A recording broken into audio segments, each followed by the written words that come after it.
Let's get into this. Over the weekend, I got this video, Debunking the Lies about Charlie Kirk, get recommended to me.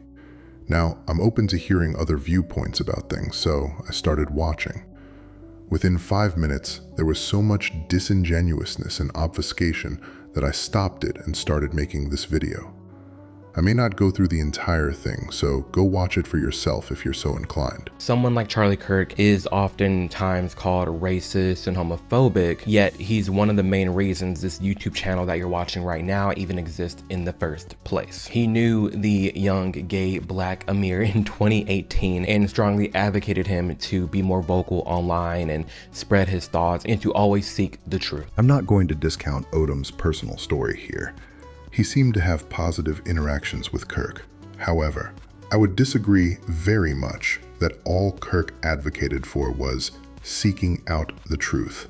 But let's move on. They say he's racist, but why are so many black people upset that Charlie Kirk has passed? They say he's homophobic, but why are so many gay people upset that Charlie Kirk passed? They say he's misogynistic. Well, why are so many women sad that Charlie Kirk has passed? They say he's transphobic. Why are there even trans people sad that Charlie Kirk has passed? They say he's a white nationalist. Well, why are so many black, Hispanics, Asians, the list goes on, anyone that's not white? Before this, I was thinking the video would be centered on his personal experiences with Kirk. But then he hits a huge logical fallacy with no basis in reality. What does so many mean in this context? My feeling is he's caught in an insulated social media circle where he truly sees so many gay, black, trans people mourning Kirk. But zoom out to a more expanded view, and I do not think this is true. Of course, I also don't have verifiable polling data to support my claim, other than actual votes against Trump. And I'd also note, depending on how you define mourning, there are people all over the left who mourn any targets of violence, so I'm not sure how that's relevant. But let's continue. Especially from the left, the party of love, inclusivity, positivity, the list goes on. If that is the case, why are things like this being displayed? Why are things like this being promoted right now? Another claim without evidence. I'd never seen this image, and I'm deep within a leftist so-called echo chamber. So who is actually promoting this? His implication is that there is a large contingent of left-leaning people endorsing this viewpoint, and there just is not. Of course, the common right-wing response, and something Kirk reveled in, is, I didn't say all or most liberals. But note that he doesn't say, why do a few random accounts promote this? If the goal were complete factual transparency, shouldn't that be the framing? Why are things like this being promoted right now? Why are things like this being said? You don't see that type of behavior on the right. You don't. You don't. You don't. You don't. There's this massive wave, and we'll get into that in another video, but there's this massive wave of people leaving the left. You don't see it that much from the right, and there's reason for that. You know, you think about George Floyd in 2020. George Floyd passed, and in response to George Floyd dying was a summer of riots, $2 billion in damage, and over like 30 people killed. We lose Charlie Kirk, and the only thing that's happening is vigils and people mourning, and then everybody on the left very happy and ecstatic that Charlie has passed. He starts the video asking that you watch with understanding, and not just to respond. But if that's the goal, why start off with blatant misinformation and claiming things with no evidence? First off, where is this mass liberal exodus happening? You could make a case that people are leaving the Democratic Party, but that seems to be people further left. And on the right, there's a whole Never Trump movement where staunch, lifelong Republicans like Bill Kristol have either left or disavowed the Republican Party in its current state. Now, with the protests, trying to equate protests denouncing police brutality with someone killed by a single random individual? Yeah, no one's protesting Kirk's death because we all agree random murders are a bad thing. With Floyd, Kirk and plenty of right-wing figures did not show any empathy or think the police did anything wrong. In Kirk's words, George Floyd didn't die because of the police officer. He died because of a drug overdose. In a speech in Minnesota in 2021, Kirk said about a murder victim, "George Floyd is not a hero. He was a scumbag." That is why people protested. As for the deaths during the Floyd protests, the implication here, again, is that the protesters caused the deaths. Sure, he doesn't explicitly say that, but also doesn't explicitly mention the police shootings and right-wing people who are attributed to some of those deaths, or the cases of shootings that had nothing to do with the protests, but got tagged with them because they happened around the same time. Ever since Charlie Kirk died, you have had thousands of videos of people celebrating his death. You have teachers, like college teachers, professors, deans losing their jobs because they are promoting and applauding assassins. Where do I start here? First off, social media has broken people's brains. You don't need to post your knee-jerk thoughts for the entire world to see. It is fine to keep your opinions to yourself. But anyway, let's look at the actual posts that are getting people fired. The most egregious is from the Ole Miss staff members saying they don't have respectable statements against violence. The Greenville County teacher isn't much better, saying, "America became greater today." But when you get to the Laconia teacher, they express they had no empathy for Kirk's death, which, if you're a fan of Kirk, you know he called empathy dangerous. So aren't they just honoring his thoughts? Then we get to the MTSU assistant dean. "I am not celebrating the loss of Charlie Kirk's life. Violence is not the answer." And then simply saying they have no sympathy for him. So what's the fireable offense there? Are we not allowed to not have sympathy for some people? Are we not allowed to express that lack of sympathy in public without the right-wing authoritarians coming for our jobs? And more importantly, so many people claim Kirk was a staunch defender of free speech. So aren't you tarnishing his supposed legacy by stifling it?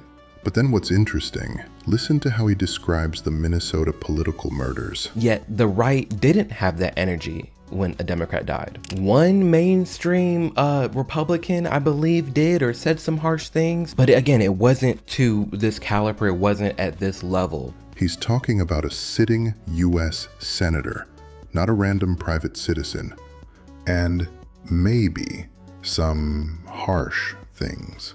So much equivocation. He forgets to mention Laura Loomer, who advises the president making similar horrible claims, or Benny Johnson, an employee of Kirk's, asking, "Is it a massive false flag?" Or the many other right-wing media personalities, with some suggesting that Waltz ordered the killing, and these are just the public-facing right-wingers. It was easy to search Twitter for quote-unquote normal people with even worse takes. As we go through this video, I want you to keep in mind some key things and just some things to have in the back of your head regarding who actively calls for and promotes political violence. And when politicians do things like this, it boils my blood. Not even just politicians, but mainstream pundits and political commentators. I've never, like there are some fringe people out there, but on this level, this mainstream, on the right calling for violence in this manner, no. You don't see it. You just don't. Although the Second Amendment people, maybe there is. They're liberal, they're Democrat, they're rhinos, they're Hollywood, they're fake news, they're media, they're academia, and they're half of our government, at least. So come to that realization. There are rabid coyotes running around. You don't wait till you see one to go get your gun.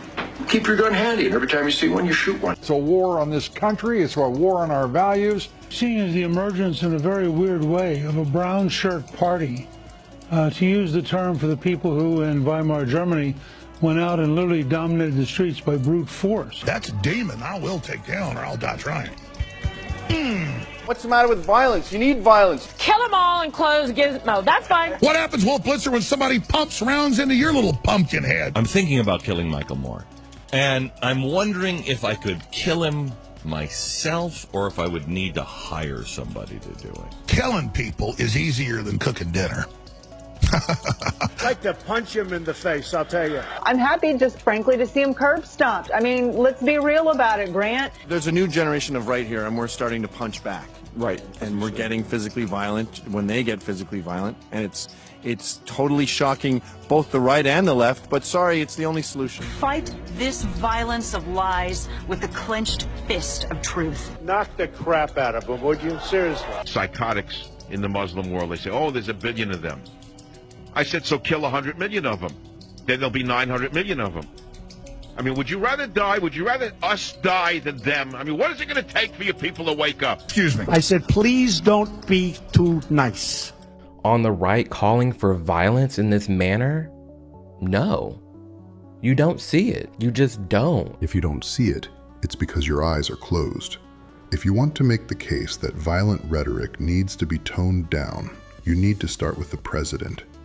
In the case of Kirk, every Democratic politician who made a statement has expressed nothing but sympathy and sadness. Trump and his supporters are using it as an excuse to call Democrats terrorists. But here's an inkling. Here's just one example of a small lie that is like, it's one card in a house of cards of lies that they have built, that they present as the mainstream media. It's hard to look at the news for a lot of people and think, well, they're all lying to me, but it's the little lies that just add up and add up and add up. As a side note, notice the framing of mainstream media here.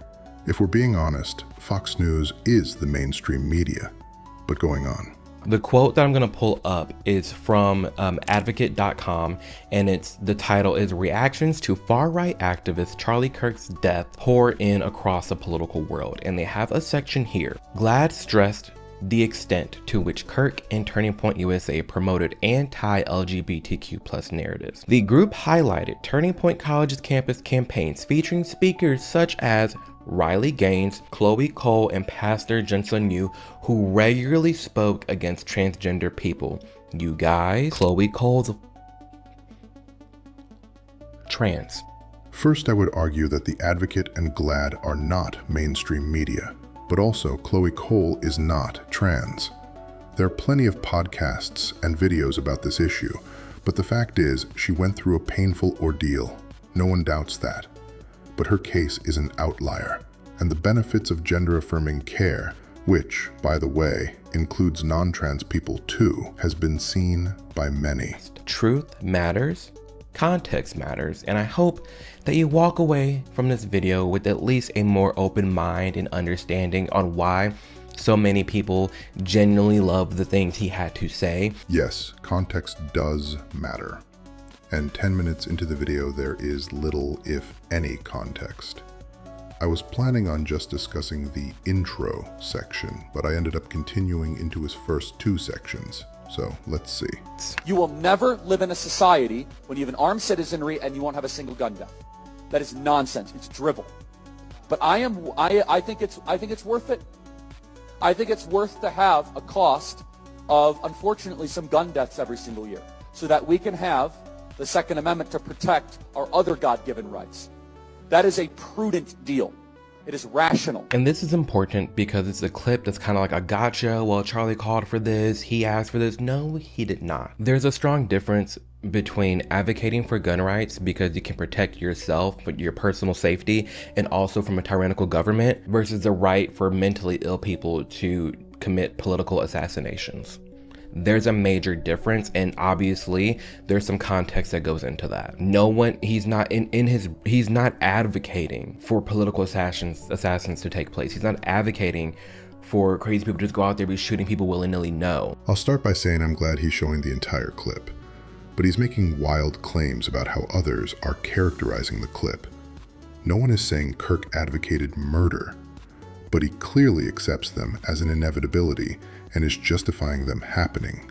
I don't feel it's that much of a logical step to infer a belief that kindergartners being mass murdered is an acceptable outcome as long as I can keep my guns. Yes, that's an exaggeration, but if we really want context, you should know that video is from him answering a question about the mass shooting at Christian Covenant School. So he is quite literally excusing a school shooting because he values his Second Amendment rights more. The new communication strategy is not to do what Bill Clinton used to do, where he would say, I feel your pain. Instead, it is to say you're actually not in pain. So let's just, very short clip. Bill Clinton in the 1990s, it was all about empathy and sympathy. I can't stand the word empathy, actually. I think empathy is a made-up New Age term that it does a lot of damage, but it is very effective when it comes to politics. Sympathy I prefer more than empathy. That's a separate topic for a different time. Important. At the end, he says, sympathy is what I prefer more than the word empathy, because he feels like empathy is a word that's being taken advantage of. And it is. It is an overblown word. Instead of having sympathy for somebody, you're so like, I feel your pain and I don't want you to have pain. Here, just take anything. Just take anything? That's not what empathy means. At its basic form, empathy is simply putting yourself in someone else's shoes, trying to see things from someone else's perspective. Kirk calls that dangerous, and honestly, if you lean towards bigotry, empathy is dangerous. It opens up your mind to thinking about things globally, and not just insulated in your own world. That's a very dangerous concept to right-wing people whose sole desire is power. But anyway, I'll end for now on this last bit that really gives away the game. Oh, well, we have to be empathetic towards Leah Thomas changing in the restroom and identifying as a female. Leah Thomas is walking into this women's locker room, slanging the elephant trunk all around. Slanging the elephant trunk all around. This is Charlie Kirk's true legacy. Crudely mocking someone who just wants to live their life and framing it as just asking questions. Where's the question here? Where's the debate? It's just meanness and wrong. This is as far as I've gotten into the video, and I was actually hoping for something more challenging. But so far, it's the same as all the other misleading and unpleasant videos I've seen from other right-wingers. I'll watch the rest and see if it's worth even commenting on.